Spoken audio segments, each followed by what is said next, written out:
Okay, let's start with the second talk. We have Sylvain Ribault, who will talk us about critical limit of two-dimensional statistical model. Okay, thank you. So I'm about to summarize some recent results. Most of them were obtained locally by people from LPTMS or IPhT, or well, also in the Paris region more generally. First, I would like to thank Raoul and Laura for organizing this local conference, and I hope it shows that it's not really necessary to travel far away for doing good research. So I'd like to talk about some statistical models, and in particular loop models. So the introduction will be basically to define loop models, and then I'll talk about their critical limits, where in the limit in which they give rise to conformal field series. Next, I will focus on the dependence on the parameters, and in particular making these parameters complex. And finally, I'll conclude about trying to unify various models of that type. So what is a loop model? Well, let's have a square lattice. So the lattice is in black. And on this lattice, we have sites. So these are the red dots. And on each site, we have some variable which can take finitely many values. So in the Ising model, this would be just 2 values. In the Q-state POTS model, these are Q values, where Q is some integer. And if you take 2 neighboring sites, and if they have the same value, you draw a red link between them. And then the connected figures in red, so they are called clusters. So it's pretty much equivalent to giving the shape of clusters, or to give the original values of your variables on the red dots. Now, in 2 dimensions, we can go a bit further. And if 2 neighboring sites are actually not related by a red link, then we draw a green link which separates them. And now the green links, they form dual clusters. And finally, between the clusters and the dual clusters, we can draw these blue curves. And these are the loops of the loop model. So again, summing over the values of the original variables on the red sites is equivalent to summing over the shapes of these loops. And so at the end, if you want to write the partition function of a statistical model on this square lattice, you write it as a sum over loop configurations. And a sum of what? Well, each loop configuration has a weight. So you give a weight k for each occupied edge, each red edge. And you give a weight q for each loop. And this number q is the same as the number of values which your variable had on originally. But now q no longer has to be an integer. I mean, since this is q to some power, this is a polynomial of q, so q could be any complex number. What is an edge? So an edge is a link between 2 red dots, 2 neighboring red dots. So you see some edges are occupied and some edges are empty. So they are occupied if the 2 dots have the same state. Okay, so what can we do with such a description, such a loop formulation of our statistical models? Well, we can do a lot of things, because basically we can modify the weight of the loops. So for example, if you are in a torus, you can have topologically non-trivial loops which wrap around the torus. And you can decide that these loops don't have the weight q as the other loops, but they could have a different weight of your choosing, I mean arbitrary weight. You could also introduce some defect, some puncture, like the cross here, and you could decide that each loop which goes around this puncture has also a different weight, which is, if you want, associated to this puncture. So again, an arbitrary number which you can choose. And moreover, you can have another type of punctures, so the black dots, where you require that some loops end. So these are called watermelon operators. And for example, here we have a watermelon operator where 3 loops have to end, and another one where 5 loops have to end. Sorry? 5 or 4? Yeah, 5. Well, okay, we are in a square lattice, so it looks strange that we require 5 loops to end at the same point. But actually, here I'm already thinking about the large lattice limit where, so my dot here is actually several sites. And these several sites, they will come together and be only one point after taking the thermodynamic limit. So that's what allows an arbitrary number of loops to end actually at the same point. And so with this flexibility of the loop description, it's possible to, well, to describe a few different statistical models, starting with the Q-state POTS model. And special cases, this includes not only the Ising model, but also well, percolation, so that's Q equals 1. There is also the ON model, so originally defined as a sigma model, but in the case n equals 0, it also includes polymers. And you could also, using loops, describe a random solid and surface model. So now next, I'd like to talk about the critical limit of these loop models. So in the critical limit, well, what is the critical limit? So let's say the number of sites in our lattice goes to infinity. So the sites, they come very close together, but the number goes to infinity. So, and in addition, you send the coupling k to some critical value. And in this limit, the model has, well, the model exhibits conformal symmetry, actually local conformal symmetry in 2 dimensions, which algebraically is described by the Virasoro algebra.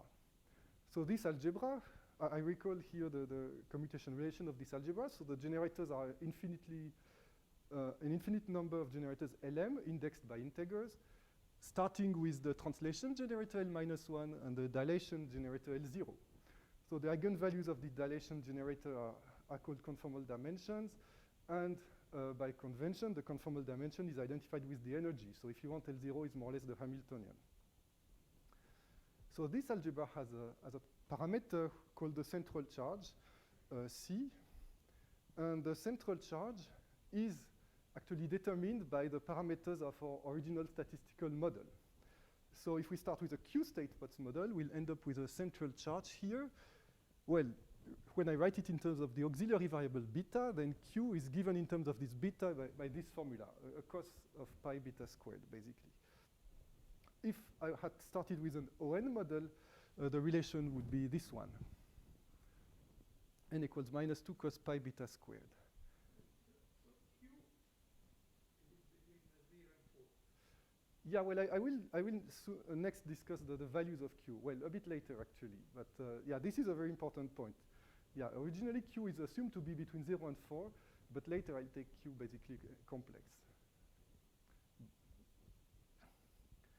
So for example, the Ising model has central charge 1/2 and critical percolation has central charge 0. So in this limit, we expect that our statistical model gives rise to a conformal field theory. And now let's discuss what observables we can hope to measure in this theory. So I will focus on correlation functions. And to define correlation functions from the lattice, from the original lattice, let me start by defining cluster connectivities. So we have defined these red clusters here, which are connected figures made of dots and links. And if we give n points in the lattice, we can compute the probability that they belong to the same cluster. And that is called the endpoint connectivity. Now, in the critical limit, we expect that this endpoint connectivity tends to a so-called endpoint correlation function of the conformal field theory. And these endpoint correlation functions are constrained by conformal symmetry. And for example, a 2-point correlation function, which depends on 2 points, Z1 and Z2 on the lattice, well, in the critical limit, it has to behave as a power of Z1 by the Z2. And the exponent here, delta, is a conformal dimension. It's an eigenvalue of L0. and it's actually related to a critical exponent of the statistical model. So now, a two-point function only tells us about one critical exponent, and three-point functions are not much better because, again, they are very much constrained by conformal symmetry. Things become more interesting with four-point connectivities or four-point correlation functions, because conformal symmetry is only able to fix the dependence on three of the four positions, and the last position, well, is a functional dependence which contains a lot of information.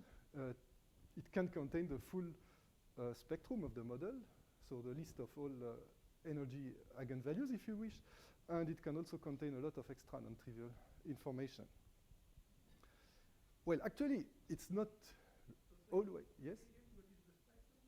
So the spectrum is the list of energy eigenvalues, the eigenvalues of L0. So the critical exponent is the critical. Yes, but okay, typically, well, you define a few critical exponents, but in this kind of models, you have infinite list of eigenvalues. So no, it's not always necessary to go to a four-point function to have non-trivial information. So another possibility is to study the model on a topologically non-trivial surface, like a torus, because the torus comes with its own parameter, the modulus, and now the dependence in the modulus can also encode a lot of non-trivial information. So if you want to, for example, study the Q-state POTS model and to access a lot of interesting information, you can study it on the torus, and you don't have to study four-point function, you can study two or three-point functions, as was done by Javerzat, Pico, and Santa Chiara, for example. Okay, so these correlation functions are basically the observables we want to compute, and what do we know about them? Well, in the critical limit, we essentially know the spectrum, and we have known it for a long time. So that was already 1987. So we know exactly all these energy eigenvalues. Okay, we could say that it does not tell us everything we want to know about the space of states, because the space of states is not just energy eigenvalues, but it's also representations of the conformal algebra, representations of the global symmetry, and this was not given by the partition function which they computed in 1987, but this has been determined more recently. And then, when it comes to computing connectivities, well, we don't know, we can't compute them exactly, but we can, since a few years ago, compute them, let's say, to arbitrary precision. Although, analytic formulas are still out of reach for the moment. So I'm talking about four-point connectivities. I mean, 5 points are even more complicated, but we are a bit further from higher point connectivities. So now I would like to comment on how the critical limit makes, if you want, a relation between the original statistical model and the conformal field theory, and how fast things converge, for example. And it really depends on the observable you want to consider. And sometimes it's interesting to consider the action of L0, of the energy on the space of states, and the question of whether this is diagonalizable. And here the point is, L0 could be diagonalizable on any finite lattice, but it could become non-diagonalizable at the limit L equals infinity. So here I wrote a toy matrix, a 2x2 matrix, where you see that you have two eigenvalues which are different, 0 and 1 over L. They are different for any finite value of L, but they become the same for L equals infinity. And then L0 becomes non-diagonalizable. So that's an example of a feature which you wouldn't see at any finite lattice size, but which appears only in the critical limit. And there is the opposite example of some features which appear very soon when you increase the lattice size. And to talk about these examples, I have to take some connectivity here, f, or correlation function, which depends on lattice size and also on some position zi. And let's decompose it on some specific basis of functions of zi. So these functions technically are conformal blocks. So I have an infinite list of conformal blocks parameterized by some integer r. And then there are coefficients of this decomposition, dr of L. So these coefficients are called structure constants. And now the idea is that R actually measures, the index R measures the number of loops which appear in some lattice, in some configuration of your statistical model. So, yes? What is capital S? F. This F here. This F. This F is, let's say, a connectivity, a 4-point connectivity, for example. So, yeah, R is the number of loops in some loop configuration. And, well, there is an obvious geometrical constraint because these loops cannot cross. So if you have a lattice of size L, well, you cannot have more than L loops on this lattice.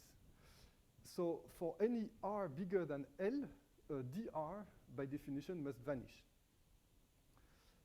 Now, the numerical observation, which holds in a number of cases, is that, well, the dependence of this structure constant on L is extremely simple. Basically, there is this constraint that it has to vanish if L is too small, and that's it. I mean, the factor here, the next factor, is L independent.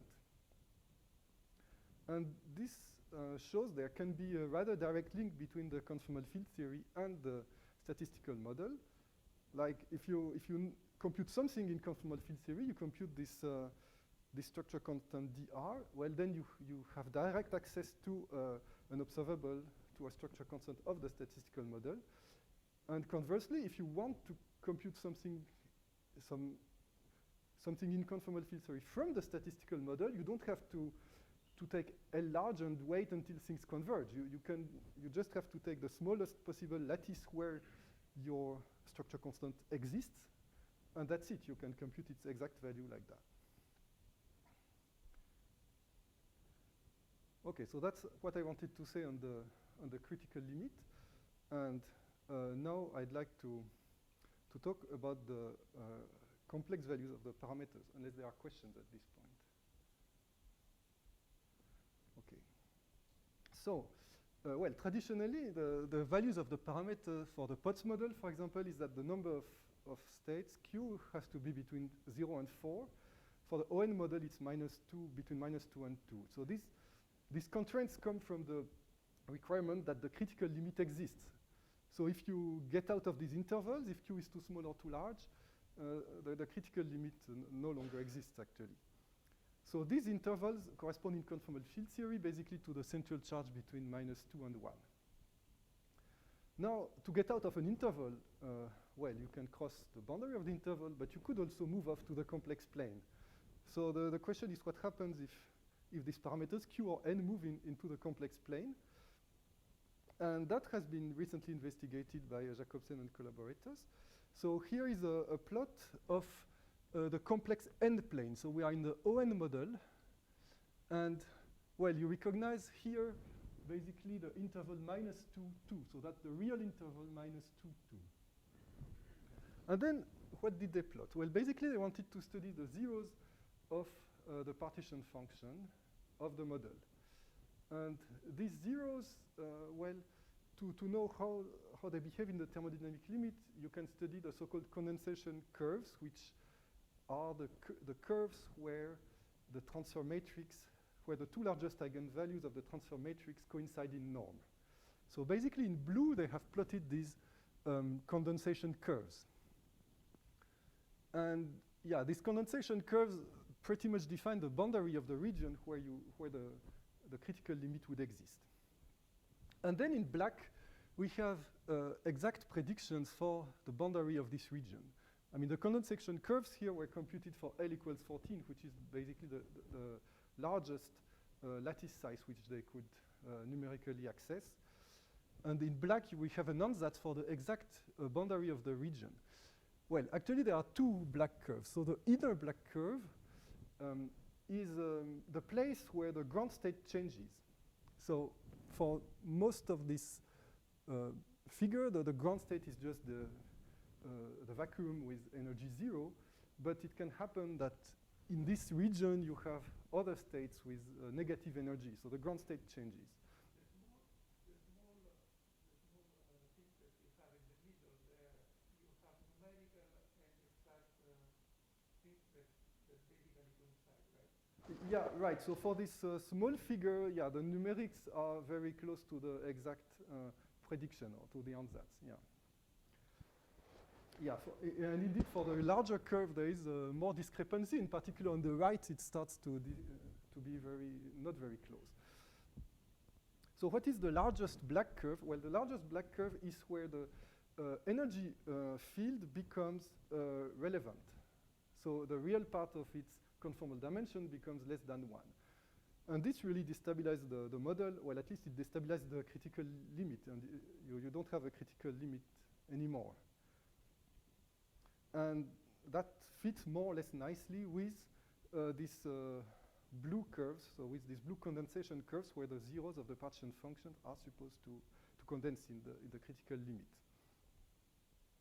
So, well, I would say one outcome of this is that, well, we are not limited to this interval -2, 2. So we have at least this rather large region in the complex plane where the model makes perfect sense and has a critical limit. And what is the physical definition of this kind of complex value? Well, oops. I'm out of time, or No. Sorry. Sorry. Yeah. So the interpretation, I would say, well, that's up to you to find it, because, well, that's up to you to find it. I mean, from my point of view, the interpretation, well, is that, well, I will say it a bit later. Like it's easier to study things which are analytic in a parameter in the central charge. You can escape from singularities. You can have the same formulas for various phases or various models, basically. So that's like a formal advantage. So now, is there an interest to studying a specific complex value of the parameters? So that I don't know. So now let's see what the conformal field theory thinks of this complex value. So basically, let's map this figure into the complex plane of central charges. Well, are we allowed to take these complex central charges, actually? What are the constraints on the central charge? So from the conformal field theory point of view, there are quite independent constraints on the central charge. These constraints come from the assumption that the energies are bounded from below. So the energies in this spectrum, well, we know the energy spectrum, and they are of this type. So delta, so the conformal dimensions or energies, are of the type. So a constant term, minus beta minus 1 squared, plus, yes? If you wanted to compute the energy on the lattice model, what would you have to do in a numerical simulation, for example? Well, one thing you could do is to write a transfer matrix of the model and to diagonalize it. So that's in this transfer matrix formulation of the lattice model. So the energy is what? Well, the energy is the eigenvalue of the energy operator, which is L0. Well, on the lattice you have, on the lattice you can define an analog of L0 by the so-called Q-Seller construction. So it's a lattice operator which, in the critical limit, tends to L0, to the L0 of conformal field theory. And you can also diagonalize this lattice L0.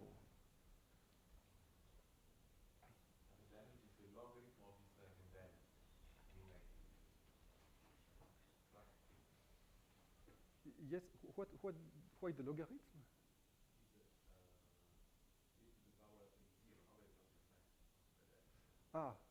Yeah, right, okay. And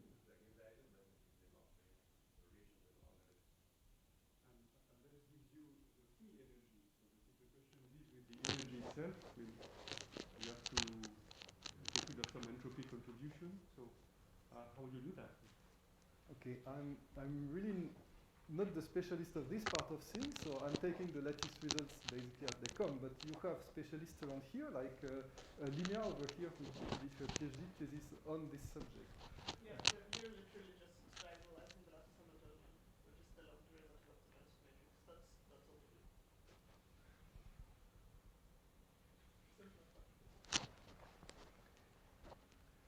Okay. Yeah, so let me come back to the results. So yeah, there are various technicalities, but the result, I mean, this energy spectrum is of this type. So some constant term plus r squared beta squared plus s squared beta minus 2, where r and s are some discrete parameters which can take rational values. Now, these r and s, they are not bounded. They can go to infinity. And if you want the energy to be bounded from below, you need beta squared and beta minus squared themselves to be positive in real part. So the real consistency constraint from conformal field theory is that real part of beta squared is positive, which is equivalent to real part of the central charge is less than 13. So on the complex plane of central charges, this is just the region of the left of this big red line. Now, in this complex plane of central charges, we can map the figures we had from the lattice. So the inner curve and the outer black curve. So the interior of the inner curve is the region on the left of this blue line. So little happens when you cross this curve. It just ground state switches between one state and another state. But the outer black curve is this green line. So the inside the outer black curve is to the left of the green line. And from the conformal field theory, also nothing happens if you cross this green line. Between -2 and 1, right? Yeah, traditional bound is here. Yeah, but okay, I have cheated a bit. I mean, that was for the Potts model, but in the ON model, you can go until infinity, actually, until minus infinity. Yeah, so in the conformal field theory, if you cross the green line, so which means if the energy becomes relevant, well, actually nothing happens, really. The conformal field theory couldn't care less whether the energy or any number of operators become relevant. I mean, the conformal field theories are basically analytic functions of this central charge, and nothing happens. So the green line is really a limit for the statistical model and the existence of a critical limit, but it's not a problem for conformal field theory, and if you cross it, you have this white region, which is basically the rest, which corresponds to the rest of the complex n plane. And so the whole set of complex values of n essentially have a correspondence in conformal field theory. And it's even more than that, because there is some monodromy in this plot. Actually, the space of conformal field theories lives not on this half complex plane, but on a double cover. So it means essentially that you can cover the complex plane of n, you can cover it several times, and you have more consistent conformal field theories. So the question is what they would correspond to in statistical physics. And well, I think a hint is given by the fact that this green line is the line where we have an extra relevant operator. So instead of having a critical model, you could have multi-critical models. And you could also describe the dense phase of the ON model, but also the dilute phase. I mean, all this in the same, well, in the same conformal field theory.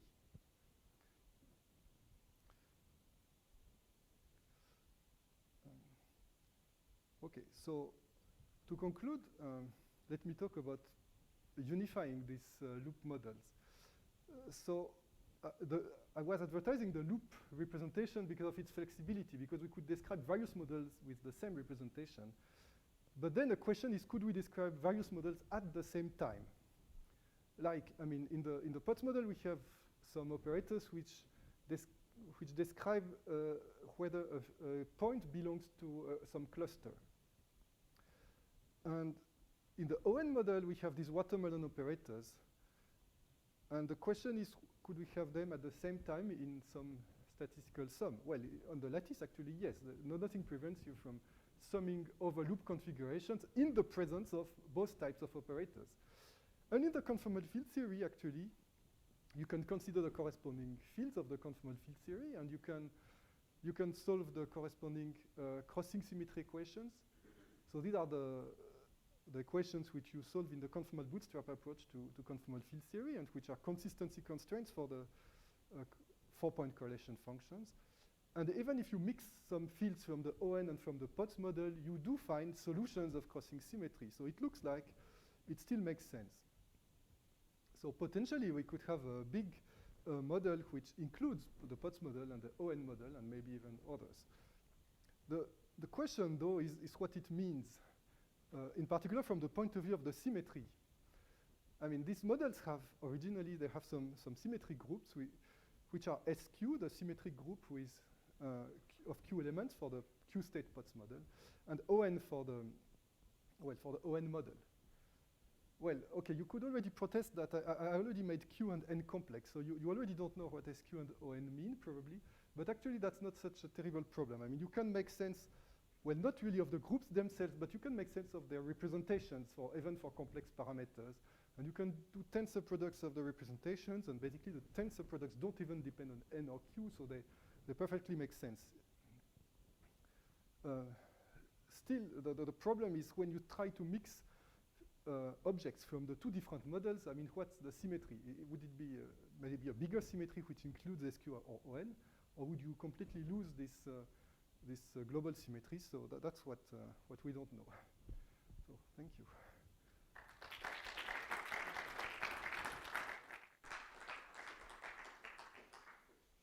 Thank you very much, Sylvain. Are there any questions? Yes. Wait for the mic. What is it?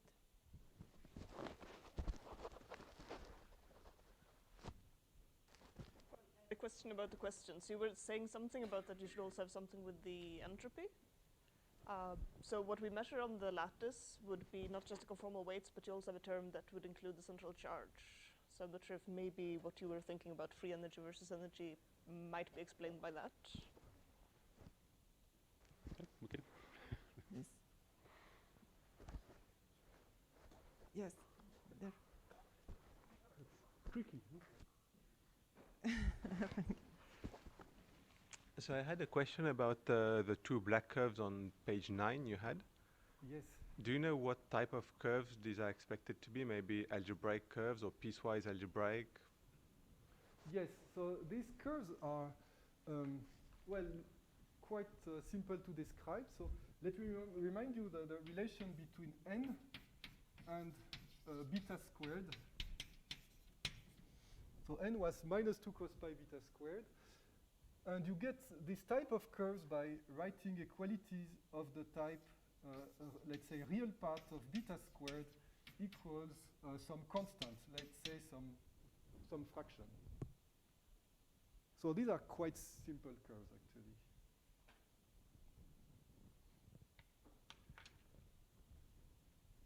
Here.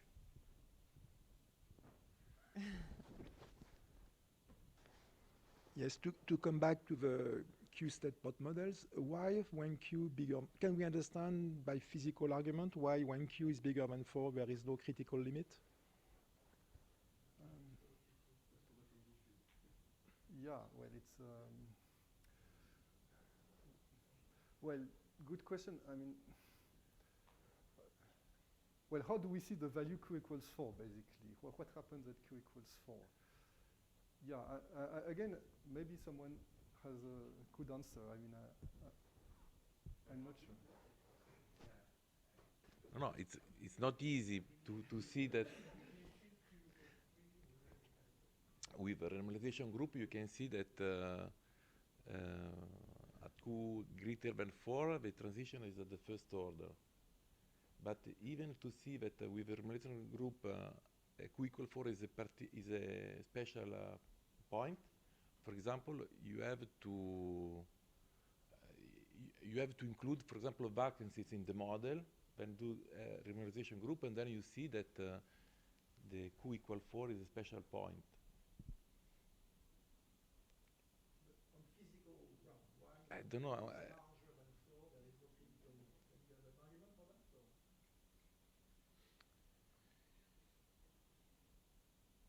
I don't have an argument. I mean, like, why augmenting the number of state, this transition is from second order to first order. You see, this is, we should be an argument like with big Q, why, I don't know. But it's a good question. It's a legitimate question. We should know. Other questions? No, maybe I have a curiosity. You were talking at the beginning about 4-point function. If you look at 5 or 6-point function, there is more information, or everything is fixed by the 4-point function? Yeah, so in principle, in the conformal bootstrap approach, you don't need to go further than 4-point functions. So indeed, all information is in principle contained in 4-point functions, and you should be able, if you know them, to reconstruct higher point functions. Okay. Okay, thank you. Okay, now there is the coffee break, and we will come here back at 11.